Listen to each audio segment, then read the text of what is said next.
Citizen Kane, but even critics have claimed that it was shit in its day. Some films are shit and shit they will stay, but some get better over time because of Nicolas Cage. So which film stays shit forever? And which one's got a little bit better? Second chance movies. No poor bloods were harmed in the making of this podcast. Welcome to Second Chance Movies, the podcast where we rewatch movies and decide if they deserve a second chance. I'm Joe Harper, your host who loves rewatching movies, and I can hold the camera steady. And I'm Jessica Kwazz, your host who's a one and done kind of movie viewer who just doesn't know what to make of aliens in general. And are they good? Are they bad? I don't know. I think they're real. I just don't know what to expect. Anyway. Okay. Okay. Anyway, today we are giving a second chance to Cloverfield. It's not technically an alien movie, but more of a monster movie. We chose Cloverfield. Why did we choose Cloverfield? Just because it's fun?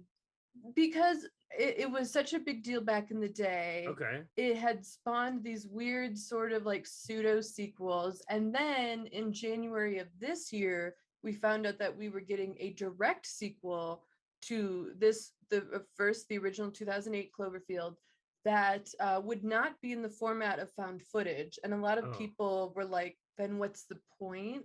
Why? Well, according to the reviews I found, anyone who did not like the movie hated its jumpy camera around. So they are finally going to get those people that didn't like it.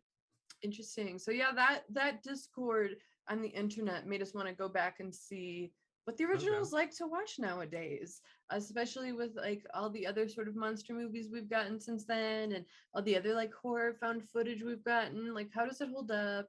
And especially when it kind of, in my opinion, gets a little lost in the sauce when you think about like the weird like Cloverfield paradox and then 10 Cloverfield Lane, which we both like, but don't think of as a Cloverfield movie in the slightest. I sure don't. And then now we're gonna get a direct sequel. What? I mean, the movie itself is about 12 to 13 years old now. Yeah. Oof. So good for it. Yeah. Still in the zeitgeist. Let's see if it stands the test of times. While we're on that note, for those of you who did not see this movie, a big spoiler warning. We're going to be talking about this movie in depth and ruining a lot of it. Yeah. But if you haven't seen it and you want to, go for it. So for those of you who do not remember the details of Cloverfield, you might have already just remembered it was a monster movie. IMDb writes as a summary. A group of friends venture deep into the streets of New York on a rescue mission during a rampaging monster attack. That's it. That's a great summary. Yeah. That is the story basically, and captures what our characters are doing with the environment and the conflict. Both conflicts. So it's a good summary. When did you first see this? I saw it in 2008 when it was in theaters. Same. Probably like opening week or weekend, and I saw it with some friends, and we just thought like that trailer looks so cool. Like, what is this? And the trailer itself was kind of a mystery too, because it was like people on the streets freaking out, like, what is that? And it was kind of like found footage, and then that fucking statue head of the Statue of Liberty just hits the buildings and rolls right in front of them. And then just Cloverfield, and it's like, what is this? Right. What does that mean? It's such good like marketing, because it's gives you just the tiniest little nugget and makes you like so curious as to what the hell's going on. Because how often do you see the Statue of Liberty head just floating around? Like, what is this movie? So yeah, we were super curious, saw it right away, and I thought it was wonderful. I thought it was so good and so interesting. The concept of found footage wasn't like this new thing for me. Typically I'd seen them in like horror movies, and not in like an actual sci-fi movie. So I thought that angle was incredibly interesting. Like usually monster movies, we're seeing it from the high angle, and Cloverfield took it and put us in like the low angle with like a literal street view with our characters. I think the more prominent ones that we've gotten since then are probably that are different genres as well. Project X and Chronicle. Oh, Chronicle's good. So, and more recently, I think kind of found footage in a different way. Searching. Yeah, I would consider that sort of he's finding it on his computer. I think it's like I feel like that's the newest way of like found footage that reinvented its own genre, and that one's a good one. Go watch that one, everyone. That one's a really good movie, yeah. All right. So I also saw it in theaters. I also bought it on DVD and watched it a whole lot of times. So I haven't watched it in about 10 years. This was the wife's first time watching it. Okay. I can say that. I always ask her before any time we watch a movie, hey, would you like to watch one of these movies before Jessica and I do a podcast about it? And this one, because it's listed kind of as a horror movie, not on her bucket list. Yeah. No, I don't want to watch it, And I was like, are you sure? Jessica says it will be good. And I don't want to. And then like she even like had the DVD cover and took a picture of Jessica pointing it like yeah. It says scary. I don't want to watch this. But she did sit through it. And if you remind me, maybe I'll tell you what her opinion was at the end of that. I'm very curious because it's interesting because people go back and forth on like whether or not it's a horror movie. I typically think it is because our monster number one, and our characters are so terrified the whole time that it has that like energy of a horror movie, even though it is more like suspense and sci-fi. Yeah. So it's interesting too how it sort of was bending these genres as well. So yeah, it was. I also hadn't seen it in like 10 years at least. Yeah. So I was super curious what it was like now in 2021, and we'll tell you. Woo. All right. Well, let's find out what other people had to say when they first watched it. So Keith Phipps of the AV Club wrote, "It puts human faces on the victims of mass destruction, faces that might easily have been yours or mine, staring down the maw of something we don't understand." And like, I wouldn't go like that deep with it, but like, I think it is neat seeing a monster movie from the perspective of citizens rather than the army or the government, or some action hero that's going to stop it all. Oh, totally. These are just like pedestrians that are going about their day. The monster attacks, and we're getting it from like, an average Joe and his buddies just like, fuck, what do we do? Yeah, and I think that makes it more interesting because they have no idea what's going on, and I like that adds to the suspense, and we don't either, and that adds to the suspense and survivalism of like, what the hell is this? Yeah. And since, like you said, it's not from the perspective of the military or the hero, like we don't know what those people are doing while we're just trying to like run and live. We get glimpses of them throughout, but like they again can only give our pedestrians so much information. And they don't even know. I don't know if any of my positive reviews are gonna stand up to that one, but we'll see what happens. Tony Black of Cultural Conversation. Cloverfield is quite a stunning, fresh use of the found footage concept, which cleverly updates the Godzilla concept. Concept and concept and concept. I do like the idea of this like Godzilla. I think this was essentially trying to make Godzilla America's Godzilla, because Godzilla's kind of like from Japan. Not kind of, he is. Well, if we're getting very specific, Godzilla's from the ocean. He owns the earth. That's true. He is king of the monsters. Renee Rodriguez of the Miami Herald wrote, "Cloverfield delivers exactly what its memorable coming attraction trailer promised, and it doesn't chicken out when it counts either. Considering the state of horror movies today, that's something." So yeah, I mean, it definitely like lived up to, like, the movie itself was just as memorable as the trailer, if not nowadays more so, because I don't think people really remember the trailer as much as they do the movie now. And that's pretty cool, especially like nowadays in 2021, where a lot of movies are like, oh, that trailer was really great, but the movie was like meh. Trailers are like an art form now. They really are. They really are. But now, and now we're elevating it one more where it's getting obnoxious because they have to have at least 5 seconds of like the biggest action moments at the beginning of the trailer for the ads of like YouTube videos to like catch people's attention to watch the actual. It's a trailer for the trailer right at the beginning of the trailer. Yeah. This is too much. It's too much. But I understand why they have to do it. So I can't get mad when I just see it. I'm just like, I already know I'm going to watch this trailer because. Right. Yeah. I think it's like my boyfriend Carson does not like trailers. He wants to go into a movie blind because the trailers give too much away nowadays. So, but I'm very pro trailer. Like I am all about watching a trailer, even though nowadays it's like, okay, well, I feel like I just watched the whole damn movie. Like my sister is like that. She absolutely no information prior to it. I want to know it as soon as I can know it. Right. I'm the same way where I want to get the look and the feel down. But I don't like spoilers. I don't necessarily consider it a spoiler because me learning the information is me learning the information. It's not spoiling the movie. But it's very rare. It's just a different type of content I'm ingesting it in.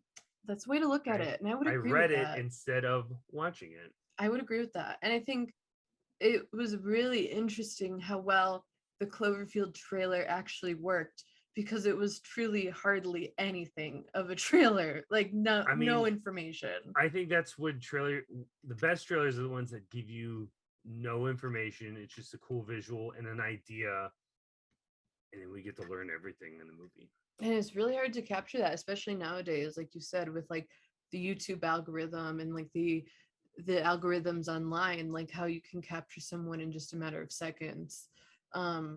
It's just, looking back, that trailer was really, really interesting. All right. Would you like to start off the negative? Would you like to start shitting on this movie? Absolutely. I love shitting on movies, even if I like the movie. It's just fun to hate things, apparently. All right. It's also fun to love things. That is true. I'd say that's more fun. But the internet would tell me otherwise. But you know what? Like, as friends, you make fun of each other. That's true. And, when you really like something, you can tear it apart. Yeah. You can get in. That was dark. The wife is gonna be like, why did you say that? Oh, she's just such a little ray of positivity and sunshine. Yeah. I like all the movies. Oh. Good for her. All right. Deborah Ross from The Spectator said, Cloverfield is tiresome, dumb, and horrid. And just in case you didn't get that, I'll say it again. This film is tiresome, dumb, and horrid. Don't go. Whoa. I mean, I would be tired if I was running around trying to escape that monster, but like, it does look tiresome. Yeah. The movie itself is just after beat of like something new, interesting. Yeah. And then it's also like 90 minutes. It's short, and it's tight. I love that in a movie when you're just be short, to the point. To the point.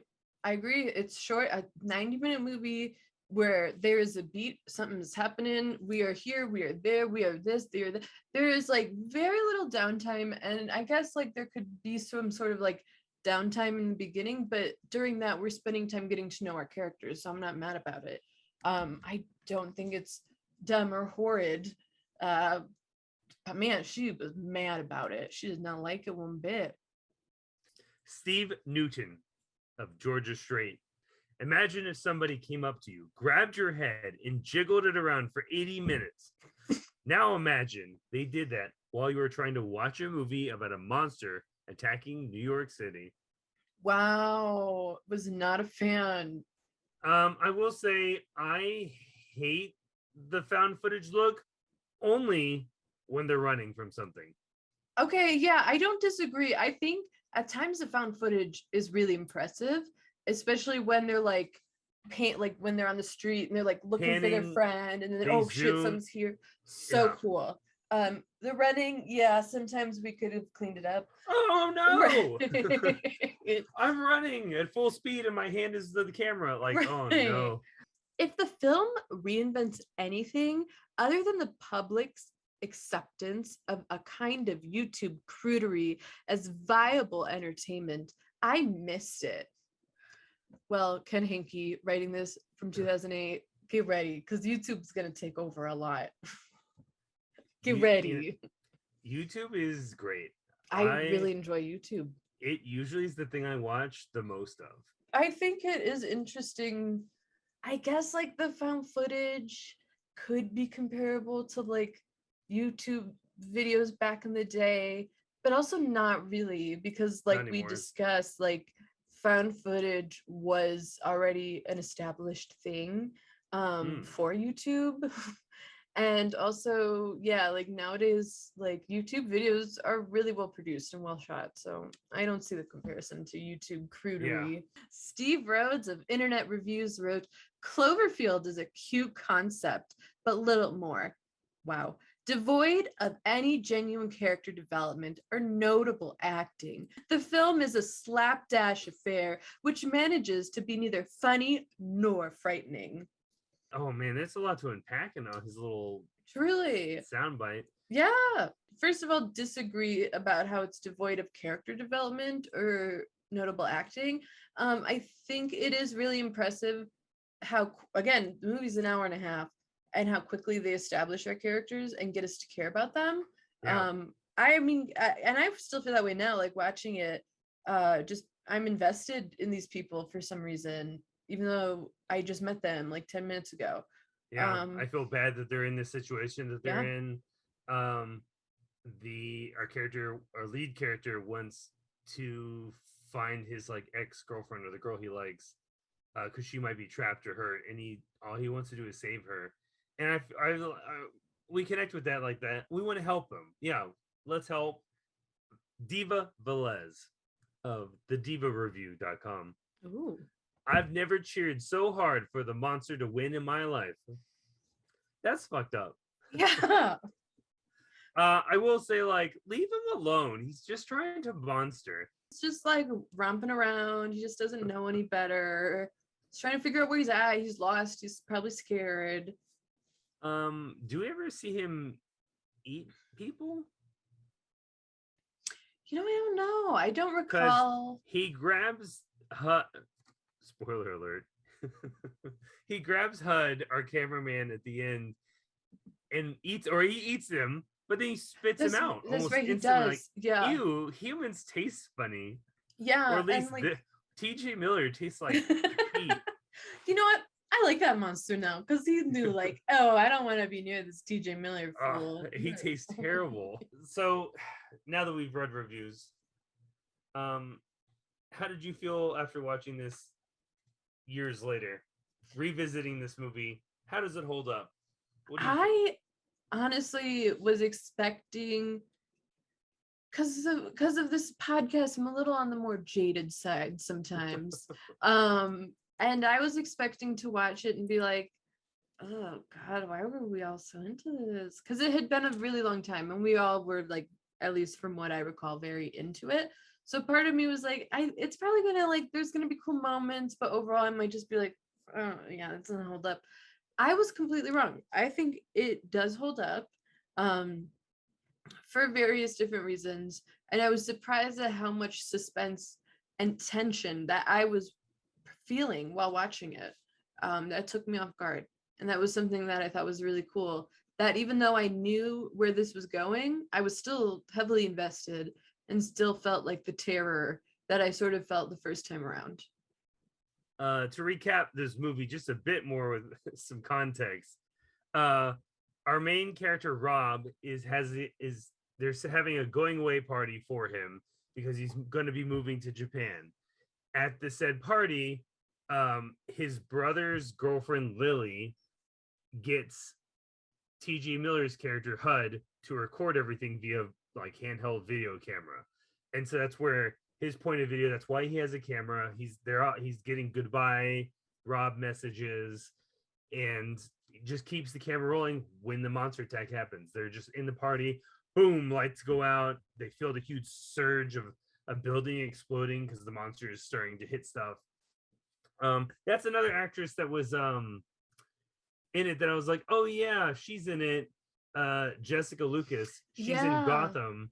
Oh yeah. I don't know what you recognized her from, but I recognized her from Gotham, and I was like, oh hey, cool. Yeah, she pops up. Well, she's a big character. I really enjoyed her in this. And on that note, with the whole reason of the camera, I will say, like, I like that everything sort of does have its own reason in terms of like these characters' journey. Like there's not a lot of times where I'm like, guys, what the fuck are you doing? Or like, like they have a camera because they were filming this going away party. They're all together because of this going away party. One thing initially, the first thought is like, we gotta go, we gotta get out of the city, let's go. And they're on a bridge that immediately gets taken down, and one of our characters dies, and so they have to run off the bridge and figure out another way. Like, what are we gonna do? Yeah, Rob's brother Jason and Lily's boyfriend Jason. Like, he's close part for both of them, and oh man, so that's why they stick together. They're essentially family. Yeah, the only family they've got in this moment, so they stick together. And like, it's like, okay, and because I think there could have been a moment where you're like, guys, just try to get the fuck out, don't go after this girl, get out. They do, and it goes bad. So now we're trying to scramble to figure out what to do. But like in that moment, like I totally understand why Rob is like going after Beth. Oh yeah, I do too. Because like he's in love with Beth, and he's like, I don't care. I need to make sure she's okay. It just because like you're torn between like I need to get to safety. I feel like if I was HUD, I'd probably like, okay, well, bye. I don't love her. Right. Okay, good luck. Nope. Especially the Lizzie Kaplan character, who doesn't want to be there. She's friends with Lily. Yeah. And then that's it. She's just like, I've met Rob like twice, so I don't need to be in his goodbye video. Right. And then HUD's like, I've seen her twice. I love her. I've got a boner for her. And it's like, HUD, you got to calm down, dude. Right. You're laying it on real strong. Really thick. Or maybe I just think it's TJ Miller. It could be because it's TJ Miller that now it's not romantic. Lizzie Kaplan does play like a character that just doesn't want to participate. And I just hate, like, then fucking leave. If you don't want to be here, you don't have to be here. That's sort of like the one character where I'm like, girl, then get out. Like, you cut it loose, make it on your own, get the fuck out. Like, and then like, why, like, you're with these strangers who are going somewhere that you vocally are like, nah, we should just go. You don't have to hang out with them. Sorry about it. Could just save yourself, because they're just your acquaintances. Yeah. I've met you guys a couple times. Yeah. Bye. Good luck. Yeah. How are these girls wearing heels the entire time? Oh my God. In New York, come on. Like, when they're in the subway, Megan just said, are they still wearing those heels? I would have taken those off instantly when running down the stairs in the apartment building. Yeah, are you kidding me? Are you kidding me? I would have been barefoot the entire time. No heels. Take them off again. Running down the stairs? Absolutely not. I would probably not wear heels to a going away party anyway. I hate heels so much. But if you got to run from monsters, you take them off. Take them off. Keep the heel for a quick little, like, something to jab in its face. But that's about it.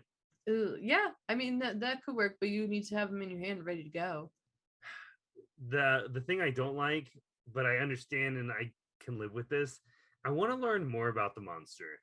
But I understand the movie is not about the monster, so I don't need to learn it. Right. But like, that's why I needed like a real sequel to this movie. Which brings us to the bigger point. This movie has sequels, and I hate it. I hate it. I hate the sequels. I hate the sequels. Time out. Well, okay, yeah. So we're gonna talk. We're gonna talk about this briefly. Okay, let's get into it. We have two sequels. 10 Cloverfield Lane, terrible title. And And then we have the Cloverfield Paradox that went straight to Netflix. Which I watched. We both watched both. Okay. We both watched them. The first one, 10 Cloverfield Lane. I believe we watched it in the theater together. We sure did. Originally, the thing that movie was titled The Cellar. Has John Goodman, Mary Elizabeth Winstead. So fun. Well, not fun. Fun is a bad word to describe. Right. It's so good. It's very good. Intriguing. Yes. For the first 90% of it. Until we get to the last like 10 minutes and they're like, let's add some sort of sci-fi element to this movie. And then slap on the word Cloverfield. Woo! Done. Yeah. Print. Yeah. Yeah. Like it doesn't, I don't like, I definitely think it's really apparent with Cloverfield Paradox that it was just like, shit, no one's gonna see this movie. Oh, well, let's put Cloverfield on it. That'll give some intrigue. With 10 Cloverfield Lane, I kind of think the same thing might have occurred because according to Mary Elizabeth Winstead, she did not know it was a Cloverfield movie until it was all said and done. So it could have also just been like, oh, this like interesting sort of suspenseful movie that has like a peak of sci-fi. Let's just throw it in the Cloverfield Lane. Because as much as I liked the movie, I really did. I enjoyed it a lot. It's not a sequel in the least. And I don't know how many people would have actually seen it without Cloverfield, 10 Cloverfield Lane. And like I don't know. I think the premise alone is interesting. It is. Absolutely. I don't think maybe as many people would have seen it, but you still would have gotten a good amount of people just because you got both of those actors in it in a good premise. Again, the trailer is really interesting too. The trailer is interesting. It ropes you in. I think it would have done well. Especially it would have done better if it had just a slightly different ending. Just don't have a spaceship chasing around and then say, oh, Cloverfield. Yeah, and then Paradox, I'm gonna admit it, I fell for it. I was a sucker. I fell for it. And I'm mad at myself. But you know what? A lot of people did because I'm pretty sure it hit streaming numbers really quick. Like everyone watched. Exactly. Because no one was recommending it either. So the few of us that it got, we were like, fuck that. And it was honestly, it harkened back to the first Cloverfield and their marketing campaign and how very little we got. It was really interesting, I thought. And I thought it was one of those ones that was like, hey, it's out this week. No, it's even more intense. So the trailer premiered that Super Bowl, I believe. Okay, yeah. Which is weird. I don't know how I was watching the Super Bowl. That's strange for me. Okay. And then so the trailer's up, you're like, holy shit, what is this? Looks interesting. And then it says Cloverfield Paradox streaming immediately after the Super Bowl. So it was that night, like, it's on, go. And that one it's actually in space, it's in a spaceship. And I thought in watching the trailer, like, okay, this is where we might get some answers. It wasn't. It was like a weird sort of, Prometheus alien type of movie where it's like, oh, we're all in a spaceship and things get fucked up. And then I think someone's getting killed off every like 10 minutes. Yeah. And then I think at the end there's a monster that like floats by or something. I think again, I have only seen it that one night. Yeah. Yep. I think their spaceship is like falling, and all of a sudden when it goes through the clouds, just the Clovey monster goes, Rah! And then credits. It's like, wait, what? Yeah. We didn't have any monsters in the space. How did this happen? Why? No. And that's where I think like, okay, they were like, shit, no one's going to watch this movie. What do we do? And they're like, we'll put a monster in it. We'll say Cloverfield. They're Super knocking Bowl out ad. of the park with marketing because like playing in the Super Bowl going, it's out tonight. Right. Like, holy shit, I'm in. Okay. Don't be the last person to watch this right movie. Watch it right now. I gotta watch it now. Yeah, I gotta watch it now. I gotta get answers. Now they tried, I guess, to fool us and say like, oh, there's a monster here. It's the same. It's around the same monster, but like, it's gonna give you more answers about this movie. No, shut up.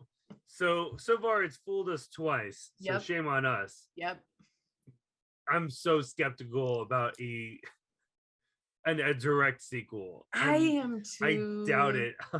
I don't know if you better have a lot of stuff in your trailer to let me know that I'm safe to watch it. I need to know that this is actually a direct trailer. Like, if it was from the same night of like our original Cloverfield and a different angle, from different perspectives, different perspective, different group of people. Really strange is that they have made it abundantly clear that this movie that was announced in January of 2021 is not only supposed to be a direct sequel, but they are absolutely not going to do found footage. They have stated that. Whether that will change because the internet was like, why? I think the phrase abundantly clear is not the right one to use. Well, because they've abundantly cleared us a few times before, and I don't believe them anymore. I don't believe them either. JJ, I don't believe you. And I will never trust you again. After Rise of Skywalker. I definitely don't trust that guy after Rise of Skywalker. No. I don't trust the sequel. I am scared. And JJ gets a lot of credit for Cloverfield, but like, also let's not forget Matt Reeves directed it. He just produced the movie. Matt Reeves directed it, and Matt Reeves has been really impressive, I think.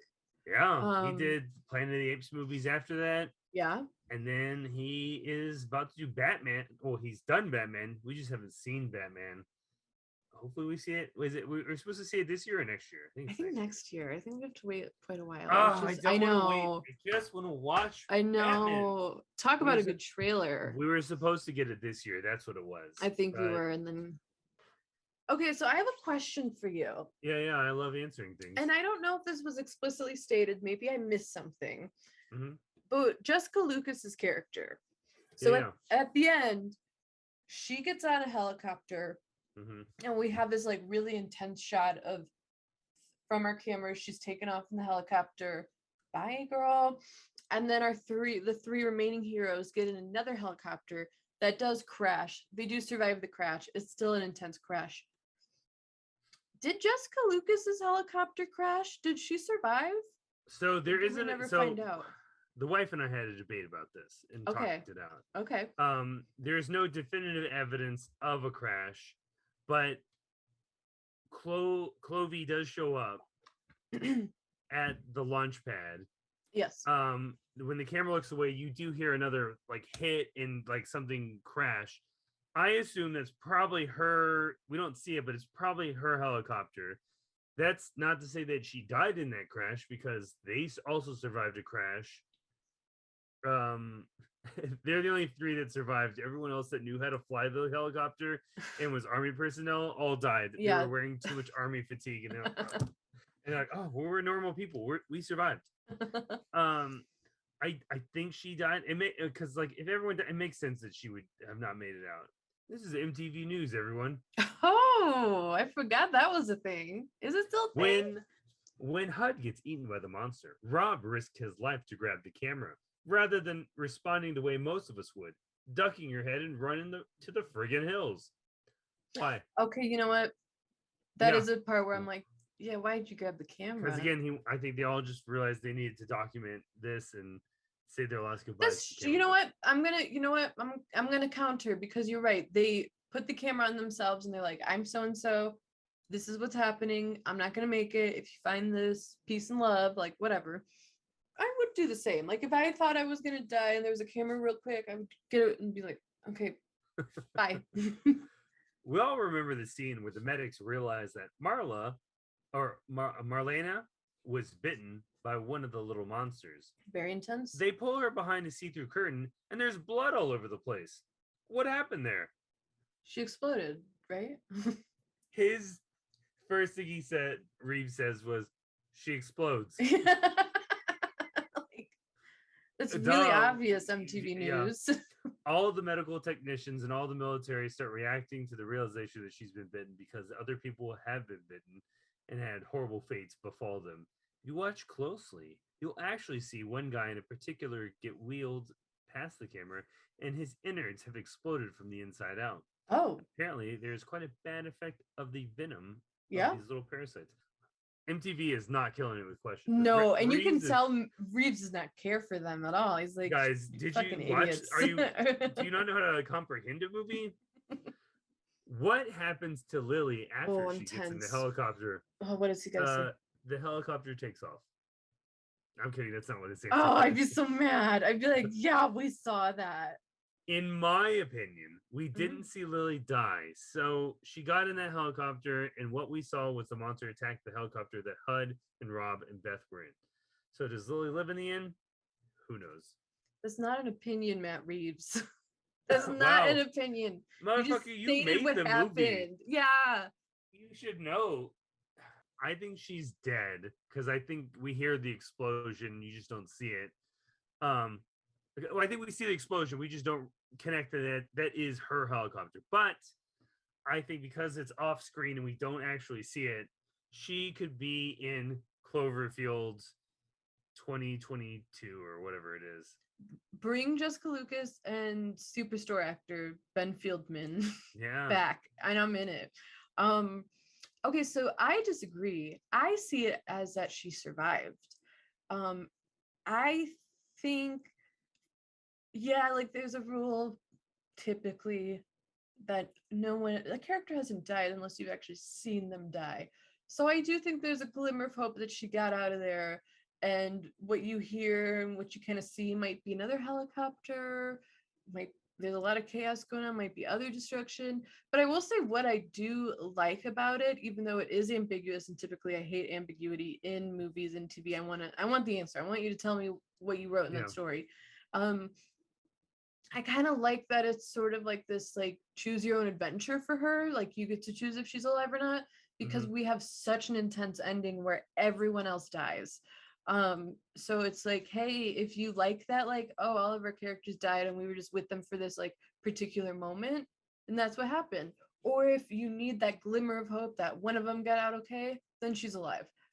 I need to think that she's alive because afterwards things get really dark. And our characters die because the military is just going to blow up New York because they can't kill this monster. So we're just going to destroy the whole city. Good luck. Let's give our stamp of approval or disapproval. Does this movie deserve a second chance? Totally. I think that if you've never even seen it before, I can't believe you made it through this episode. You should watch it. If you know people who haven't seen it, like Joe did with his wife, Megan, like sit someone down and have them watch it, because I think it is like a really interesting watch nowadays. I enjoyed it a second time around in 2021. Depending on what the sequel looks like, whenever that comes, quote unquote sequel, because I don't trust them, I might just watch this again and say screw it. There's just still so much that I really do enjoy about it. There's very little that I dislike about it. The things that people had an issue with, like I personally didn't. And I just think it's a really interesting watch. It still has that tension. It still has that chaos, that weird energy, that wild ride. And I liked it. I was in it. Yeah, give this movie a second chance. Unless your second chance is making a quasi sequel to it. Stop that. We're done. Stop making sequels to this. Done with that. Unless it's a real sequel, stop it. JJ. I do think Cloverfield holds up. It's still good. It's very fast paced. The movie is again short, and it's really compelling characters, that we're rooting for. And like the idea of a monster attack, this does feel like what would really happen in a monster attack. And you know what? Hey, while you're at it, watch 10 Cloverfield Lane, or as we're gonna call it from now on, The Cellar, and don't relate it to the Cloverfield movie. Just its own movie. They're two separate movies.